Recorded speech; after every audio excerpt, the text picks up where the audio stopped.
Olá, eu sou Mário Mas. Hoje eu vou estudar o livro Diretrizes para uma Vida Feliz, do médium Divaldo Pereira Franco, pelo espírito Marco Prisco. O tema de hoje é mau humor. Você é uma pessoa mal-humorada ou bem-humorada? Bom, de início, o Marco Prisco começa dizendo o seguinte: o mau humor que você cultiva terminará por transformar-se num hábito perturbador, que lhe trará distúrbios de várias ordem nos conteúdos físicos e emocionais. Então vemos aí, pela explicação, que é algo cultivado. E como que a pessoa cultiva? Imagina o seguinte: um indivíduo passa por uma entrevista de emprego e não entra. Aí ele sai de lá arrasado, se autoculpando, autopunindo, se desqualificando, enfim, ele se inferniza. Isso vai gerar um humor alterado, né? Ele vai ficar mal-humorado por aquilo que aconteceu.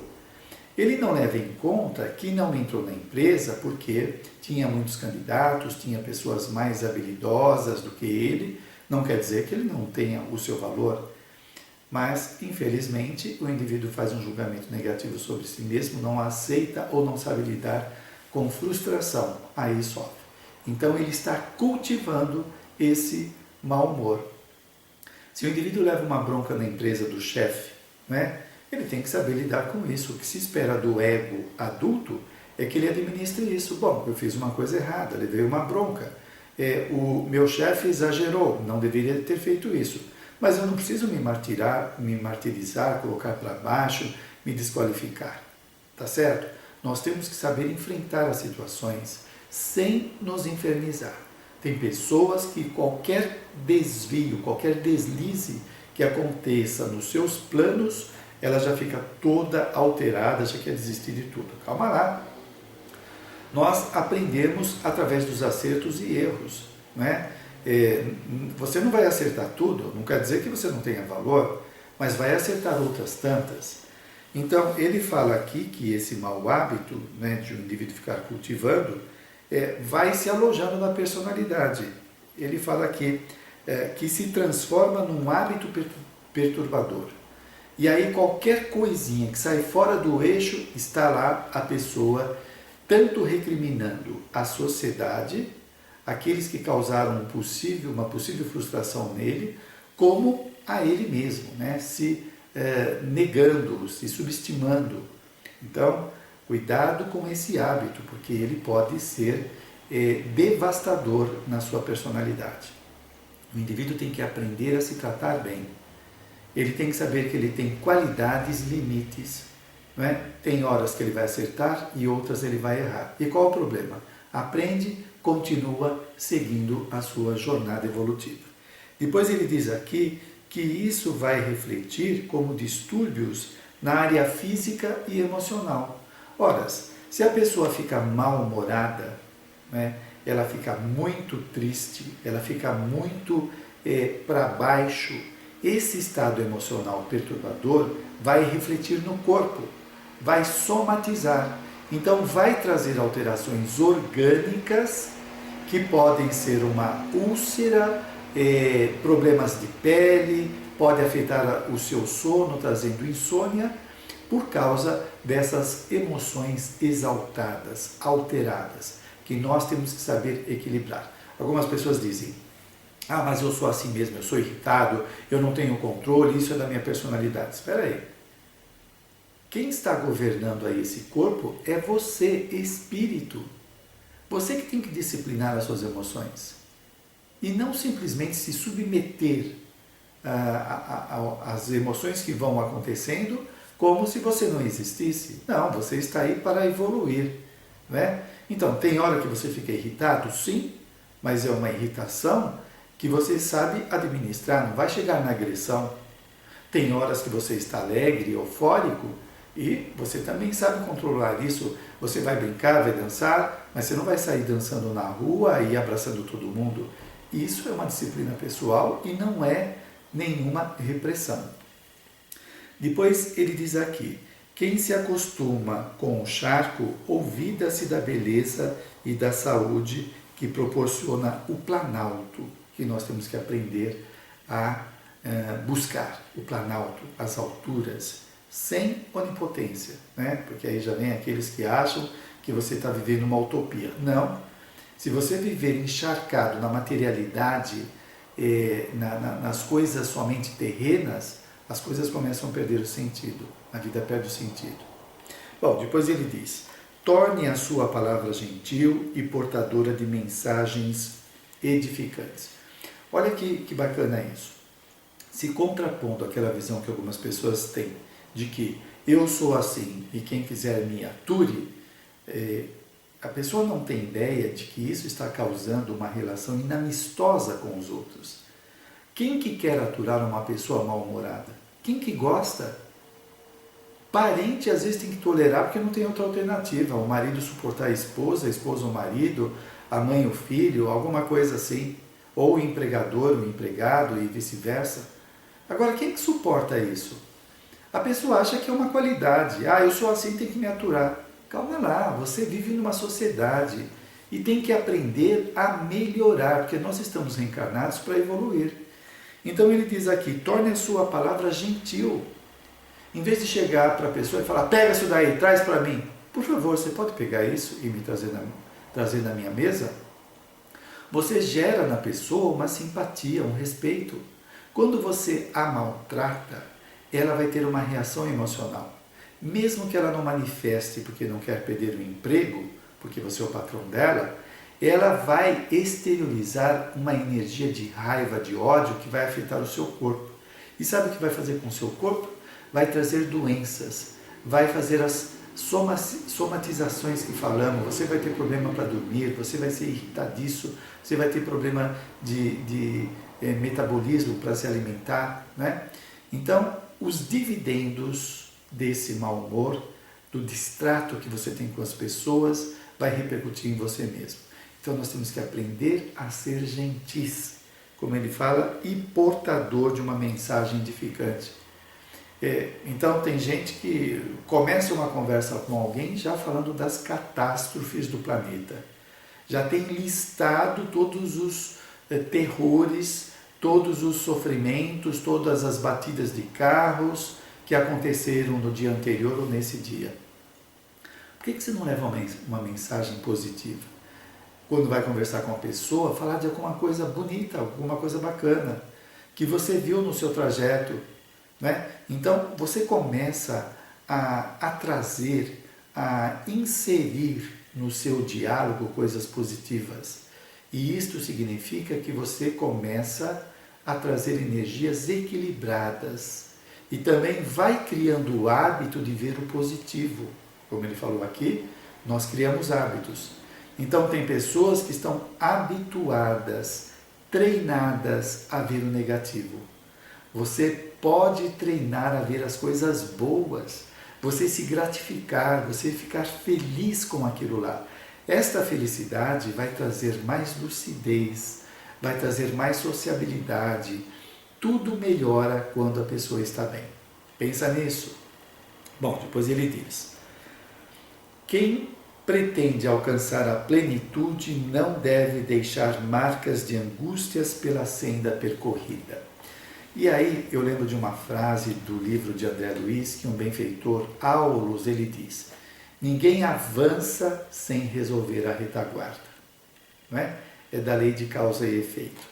Então, se você no seu caminho, você vai gerando destruições, sofrimentos, perturbações, você vai ter que arrumar isso depois. Você não vai conseguir avançar com todas estas perturbações que você está causando ao seu redor. Quem pretende alcançar a plenitude, quem quer melhorar, quem quer ser feliz, quem quer evoluir, tem que deixar marcas positivas no seu caminho e não as angústias. Se você é um empregador, você desdenha o seu funcionário, você espezinha ele porque ele precisa do emprego e ele entra no processo depressivo, no alcoolismo, ele sai da empresa e passa uma vida difícil por causa das suas atitudes déspotas, você tem um compromisso kármico com ele. Você vai ter que reparar. Amanhã ou depois ele vai reaparecer na sua vida para você dar um jeito no que fez. O que você acha disso? Sabe, estas pessoas difíceis que de vez em quando aparecem são as pendências do passado. Então não pensa que você é exceção, que você vai se livrar. Então você está fazendo hoje, você está semeando espinhos para colher amanhã. Então pensa direito, né? Que tal você distribuir na sua jornada evolutiva a gentileza, a amizade? Estas pessoas amanhã ou depois vão te encontrar, né? E vão te proporcionar alguma coisa bacana. Tem um livro chamado A Extraordinária Vida de Jesus Gonçalves. Ele foi um rei visigodo, um guerreiro bárbaro, e durante muito tempo ele gerou destruição nas cidades onde ele passava, ele dizimava cidades, famílias, sonhos das pessoas. Ele demorou 15 séculos, depois de 15 séculos ele ainda tinha reparação dos erros cometidos há 1500 anos atrás.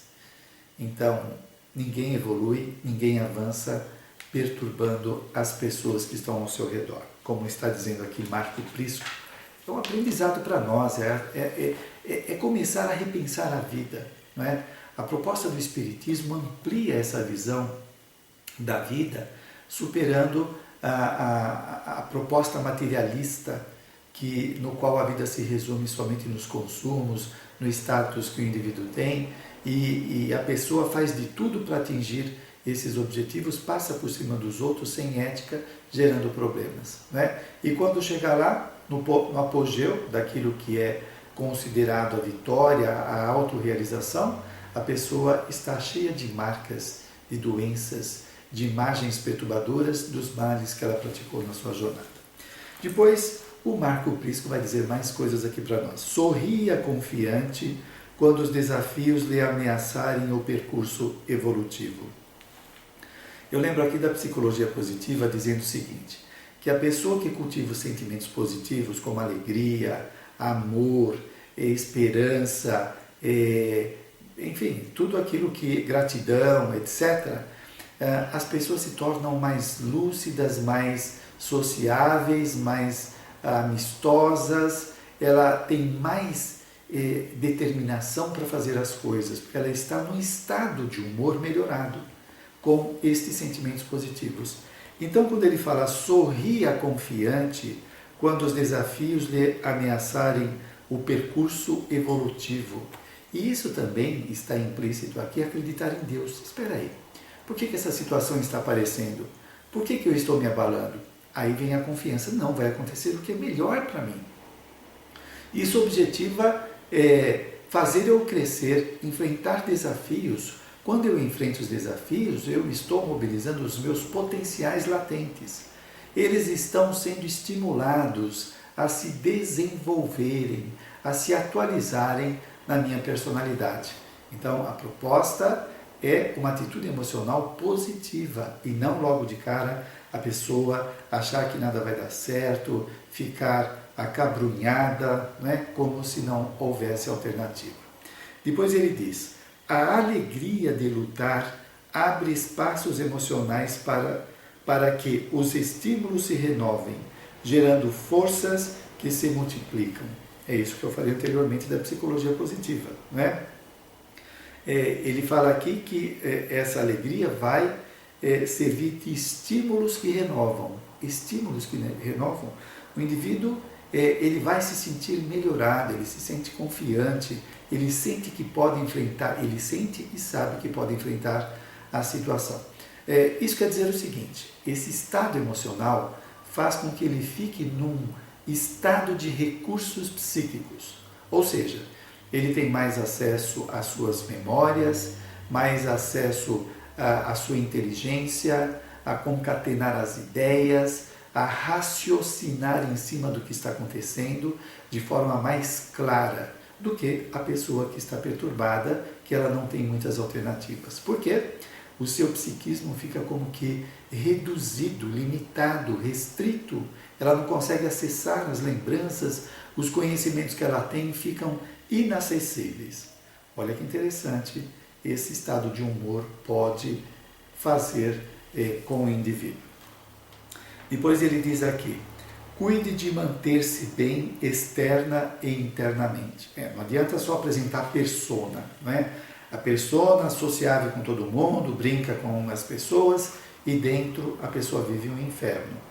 Ela não vai se suportar. Quando ela parar e estiver sozinha e vai passando aquele turbilhão de ideias, de imagens, não resolvidas ou de ruminações que ela fica alimentando, obviamente vai ser bem chato para ela. Então, vamos aprender a mostrar uma imagem social bacana, amistosa, e ao mesmo tempo cultivar isso dentro de nós, cultivar a alegria, cultivar as boas lembranças e não ficar detido no passado em lembranças amargas, como muitas pessoas gostam de fazer. E ele diz aqui, quando alguém se ama, proporciona-se recursos de bem-estar decorrente das paisagens íntimas que devem ser ricas de beleza. Bom, aqui já lembramos da proposta de Jesus que propôs ao indivíduo amar o próximo como a si mesmo. Então, como que você cuida de si mesmo? Você fica se comparando com os outros? Você fica dizendo que o que você conhece ou as coisas que você faz não são importantes? Você acha que você está se respeitando assim? Que está se amando? Não é? A gente poderia dizer que o autorrespeito é uma expressão do auto-amor. O autorrespeito, a autoconfiança, a autoimagem positiva, tudo isso decorre do amor que o indivíduo tem para consigo mesmo. Para você se amar, você não tem que ser especial. Você não tem que fazer coisas extraordinárias para merecer o seu amor. Você tem que se amar pelo que você é, uma centelha divina, um espírito em evolução. Se é um espírito em evolução, você ainda comete erros e comete acertos. E qual o problema? É isso que vai incrementando o processo evolutivo do indivíduo. Tem pessoas que cometeram um deslize, que fez uma coisa errada, pronto, ela não gosta mais dela, ela acha que é uma pessoa execrável, que não tem valor. Tem pessoas que se autodenominam como sendo lixo, eu sou um lixo, só porque alguma coisa não deu certo. Calma lá, tenha paciência com você. Você não tem paciência com os outros? E não. Com você por quê? Isso não quer dizer que você vai ser super condescendente com seus erros. Não é isso. Não, é reconhecer, não consegui fazer tal coisa. Não tenho habilidades para fazer isso. Não quer dizer que eu não tenha valor. Eu tenho os meus valores, eu sei fazer outras coisas. Não é? Então, este auto-amor, como propôs Jesus, é importante. Quando a pessoa se ama, se respeita, aceita os seus pensamentos, as suas emoções, o seu comportamento, ela sabe entender o outro. Aí sim, ela está preparada para amar o outro. Quando ela não se ama, o que ela dá para os outros? A sua sombra. O que é a sua sombra? As suas perturbações, tudo aquilo que ela nega em si mesma, dependendo da imagem ideal que ela tem de si mesma. Então, quando nós nos amamos, ficamos aptos para amar o próximo. E quando amamos o próximo, estamos amando a Deus, porque estamos amando a sua criatura. Olha só que interessante, não é? Jesus falou amar ao próximo como a si mesmo. Antes disso, ele falou que devemos amar a Deus acima de tudo e ao próximo como a si mesmo. Então, estamos fazendo o caminho de amar a si mesmo, amar ao próximo e amar a Deus. Bom, vamos continuar aqui. Ele fala, então, quando alguém se ama, proporciona recursos de bem-estar decorrente das paisagens íntimas que devem ser ricas de belezas. Bem-estar. Bem-estar. O indivíduo se sentir num estado de gratificação, num estado de esperança, numa expectativa positiva, que gera uma certa euforia que se administra bem. Ele se sente motivado para fazer as coisas e não desanimado, sem ânimo, sem vida para fazer as coisas quando ela está mal-humorada. Ele fala aqui dessas paisagens íntimas que devem ser de belezas. Quais são as imagens que você guarda dentro de você e fica de vez em quando evocando? São as imagens dos acidentes, das discussões que você teve com as pessoas do seu caminho?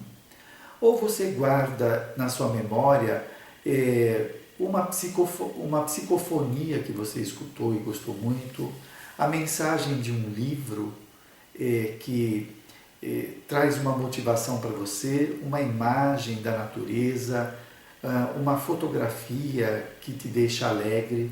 O que faz você se sentir bem e que você guarda internamente? Isso vai ajudar a trazer o bem-estar. São memórias boas, memórias gostosas que nós temos. Depois ele diz aqui, tem mais. Quem se permite descuidos nos compromissos para consigo mesmo jamais atenderá aos deveres maiores do processo iluminativo. O indivíduo não deve desdenhar a si mesmo. Você pega uma pessoa que come demais, que bebe demais, que dorme muito pouco, enfim, uma pessoa que não se respeita, que coloca em risco o seu corpo. Como que ela vai poder ajudar os outros? Não é?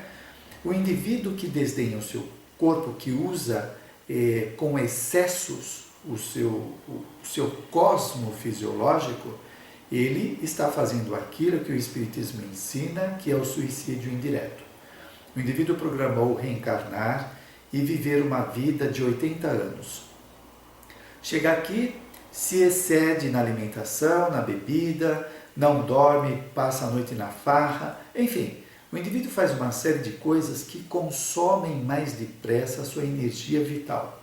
Isso quer dizer que ele vai desencarnar antes do tempo, e isso é um suicídio indireto e vai trazer um estado de culpa muito grande, porque ele poderia aproveitar melhor a sua existência dentro daquela programação e acabou se desviando por falta de cuidado para consigo mesmo. Aliás, tem pessoas que às vezes querem ser mais boas para com os outros do que consigo mesmo. Como que isso é possível? Você quer ser tão amistoso com uma pessoa e quando você faz uma coisa errada, você fica se julgando, se colocando para baixo. Com o outro você é tolerante, consigo mesmo não é. Então tem alguma coisa aí que não bate, não é? É bom observar. Talvez você esteja mascarando esse comportamento amistoso com o outro, uma vez que você se maltrata. Nós temos que ser coerentes. Depois ele diz aqui, faça do trabalho um companheiro de todas as horas, no qual você encontre renovação de energia para o desempenho dos compromissos superiores da vida. Bom, aqui ele falou anteriormente do indivíduo saber cuidar de si mesmo como fonte de gerar bem-estar, não é?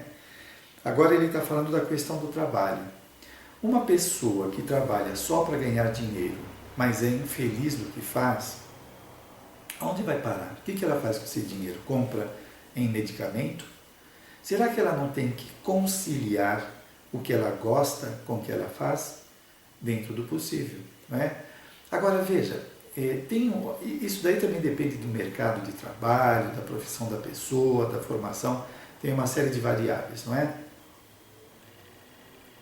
Mas tem um tipo de pessoa que mesmo trabalhando no que gosta, ela consegue se infernizar.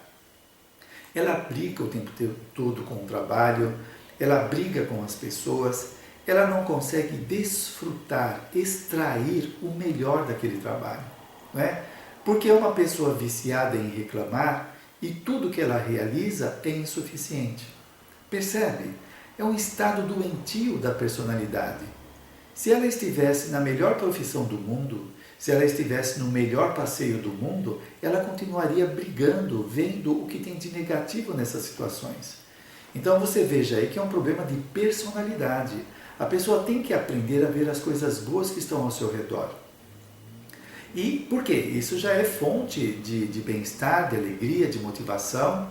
Às vezes ela fica esperando uma coisa extraordinária acontecer e tem vários elementos ao seu redor que proporcionam tudo aquilo que ela está buscando. Portanto, nós temos que reaprender, porque às vezes a pessoa é condicionada a ver somente o lado negativo da vida.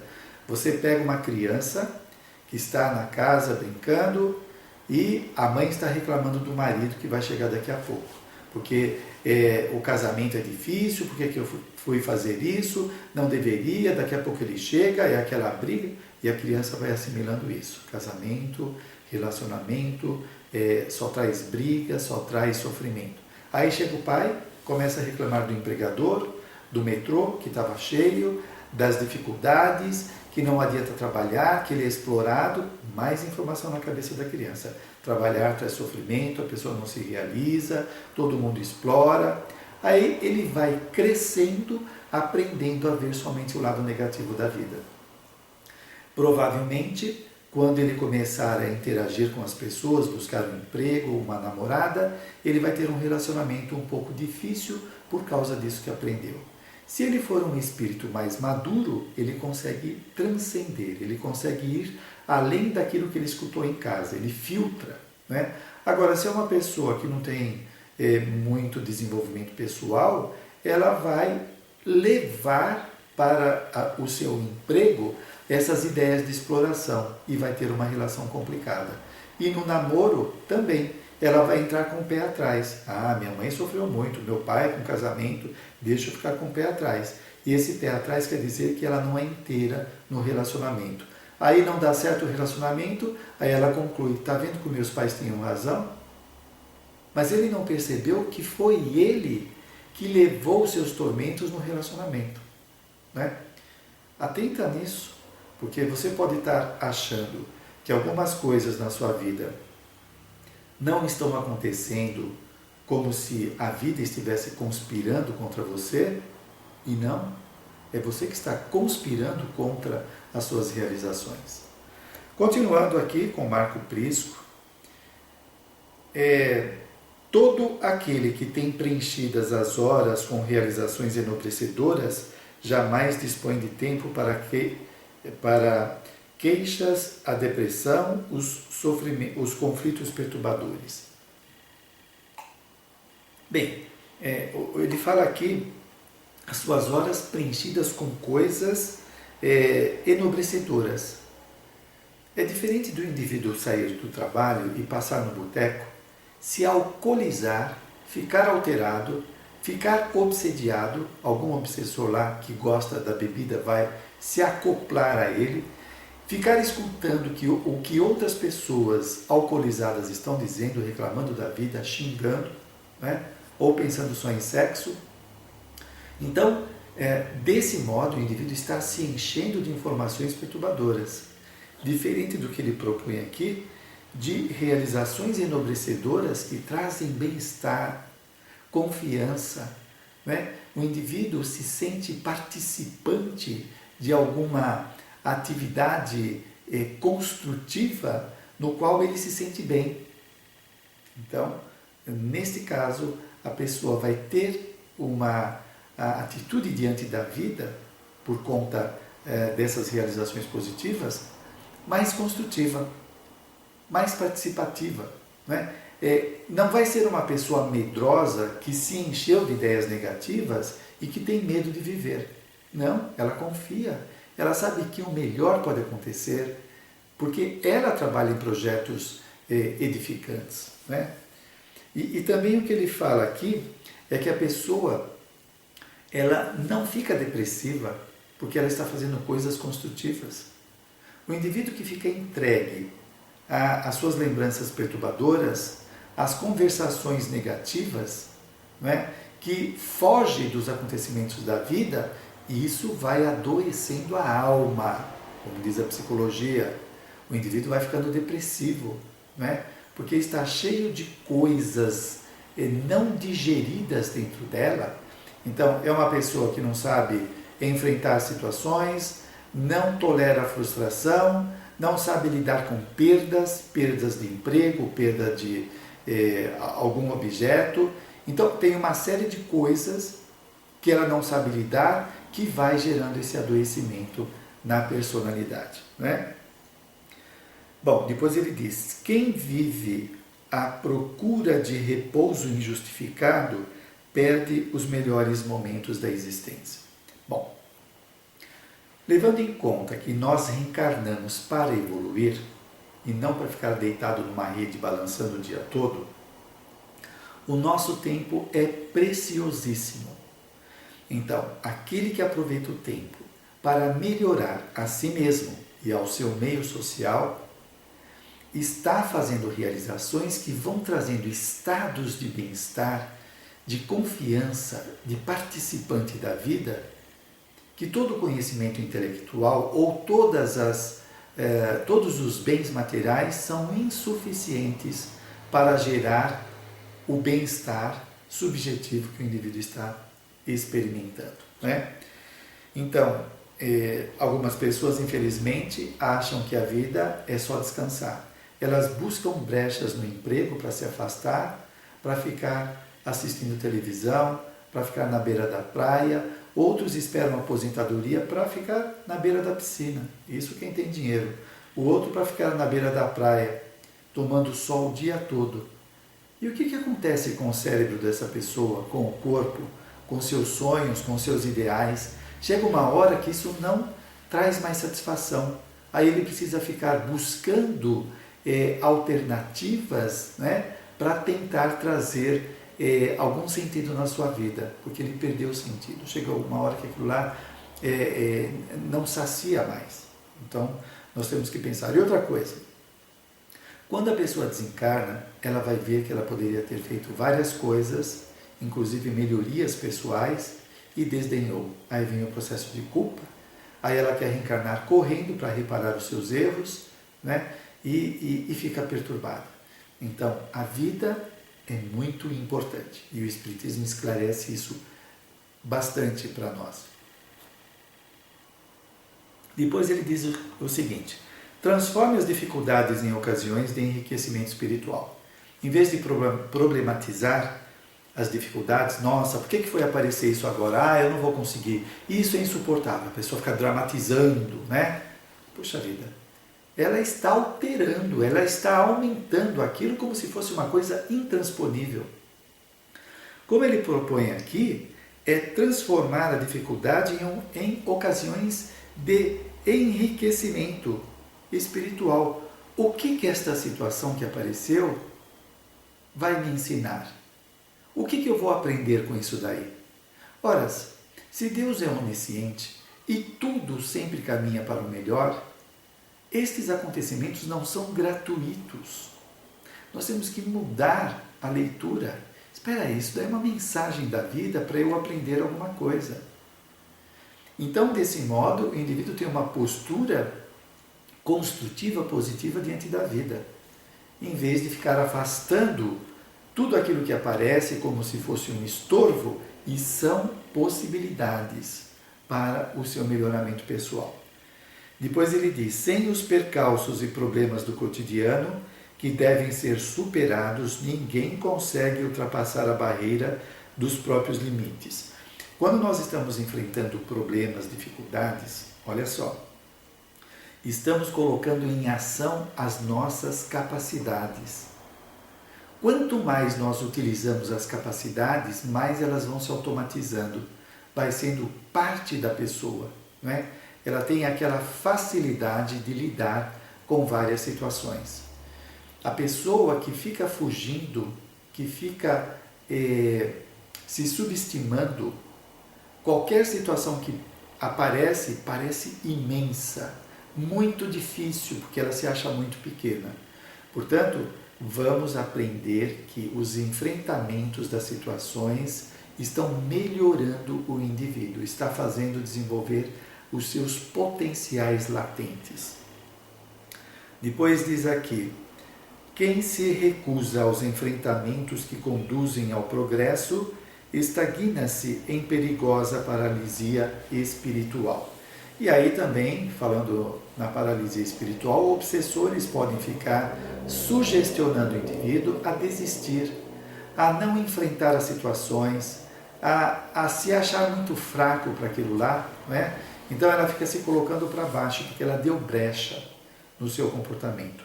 Vamos ter uma leitura diferente. né, que todos esses enfrentamentos são ingredientes que ajudam no nosso progresso. Ora, se você pensar que nós estamos nesse planeta, que é uma grande escola, nós temos aqui aulas de variados tipos para melhorar e desenvolver as nossas capacidades.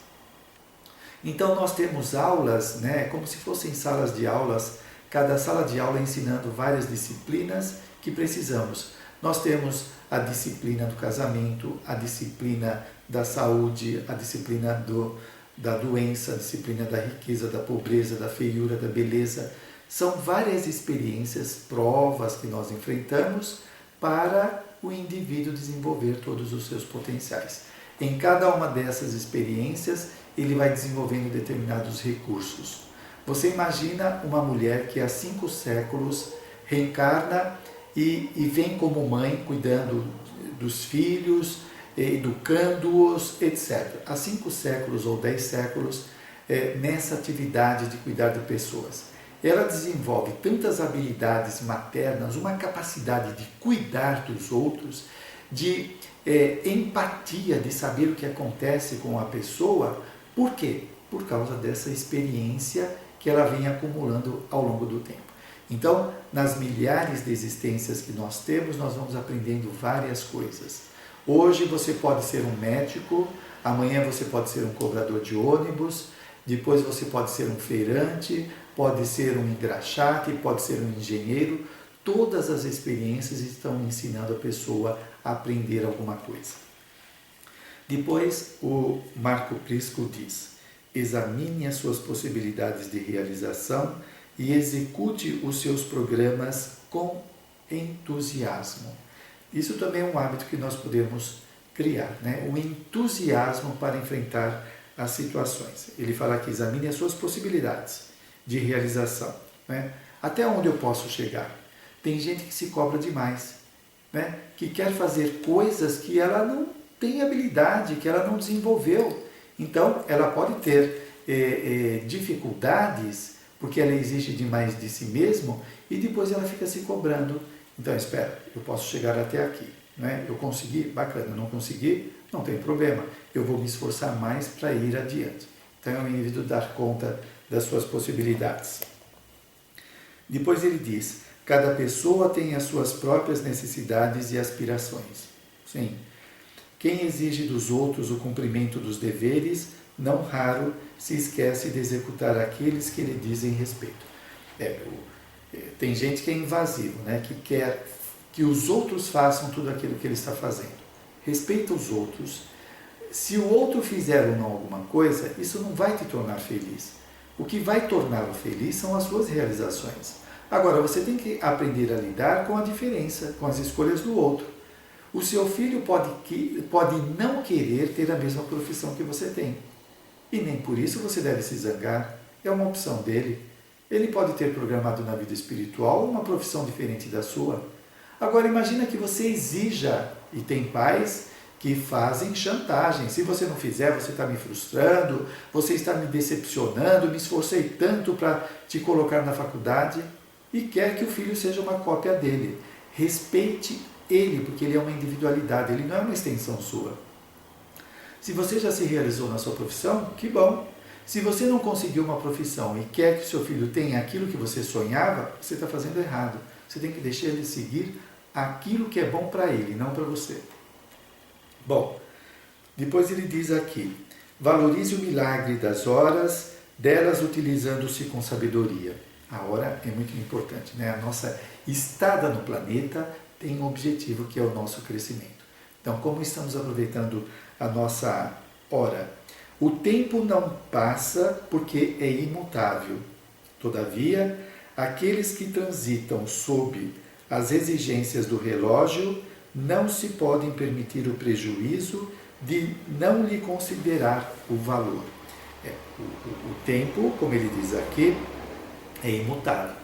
Nós estamos no grande hoje, né, da eternidade. Agora, nós temos compromissos. Se você está numa empresa, você tem um compromisso para entregar um relatório, algum trabalho que estão esperando, para aquilo dar continuidade a outro processo, né? A nossa estada no planeta também, né? O tempo é importante para as nossas realizações. Você pode ter pedido para reencarnar e ter uma vida de 50 anos para você conseguir realizar determinado projeto. Agora, se você usa mal o seu tempo, chega nos 50 anos, você nem começou, né? Percebe como é importante? E se você realiza aquele projeto, aquilo vai te trazer uma gratificação muito grande. Você vai se sentir realizado, feliz. Quem permanece aguardando sem nada fazer, desperta tardiamente para a realidade perdida. Aí não adianta mais. Quando passou o tempo, puxa vida, eu poderia ter feito tantas coisas e não fiz. Pois é, já foi. Então, vamos aproveitar. Não quer dizer que nós vamos neurotizar a nossa hora, o nosso trabalho, mas saber aproveitar. E ele diz, seja sutil onde se encontre, porque todos necessitam um dos outros. Desculpa, ele fala, seja útil onde se encontre, porque todos necessitam uns dos outros. Seja útil, sem dúvida, nós precisamos. Imagine na sua casa, não é? A sua esposa está fazendo alguma coisa, o seu marido, ambos podem se ajudar de forma útil. Agora, imagina que uma das pessoas lá está exausta de tanto trabalhar, ou exausto, e o outro está no sofá assistindo televisão. Espera aí, vamos tentar ser útil. Não acontece isso nas empresas hoje, onde deve haver cooperação? Você termina o trabalho e vai ficar de braço cruzado enquanto o do lado está se matando de trabalhar? A visão nova é que você vai ajudar, você é cooperativo, não é? Quando você distende mãos amigas em favor de alguém, está contribuindo para que o processo de enriquecimento da vida se torne mais fácil e produtivo. E isso também significa o indivíduo sair do egocentrismo, sair da centralização do ego. Porque tem gente que acha que o mundo gira ao redor dele e não consegue ir ao encontro do outro, não é? Então, quando você distende mãos amigas em favor de alguém, está contribuindo para que o processo de enriquecimento da vida se torne mais fácil e produtivo. Então, nós estamos indo ao encontro do outro, estamos permutando valores, estamos gerando simpatia, sociabilidade, que vai resultar numa melhora do próprio indivíduo no contato com os outros. Quem se recusa a ajudar emaranha-se em doentio mecanismo de isolamento emocional. Claro, o outro também vai ter olhos de reserva para aquele que se nega a ajudar. Bom, chegamos no fim desse belo livro. Sugiro que você o consulte, Diretrizes para uma Vida Feliz, de Marco Prisco. Espero que tenha servido para suas boas reflexões. Até o próximo encontro. Até lá.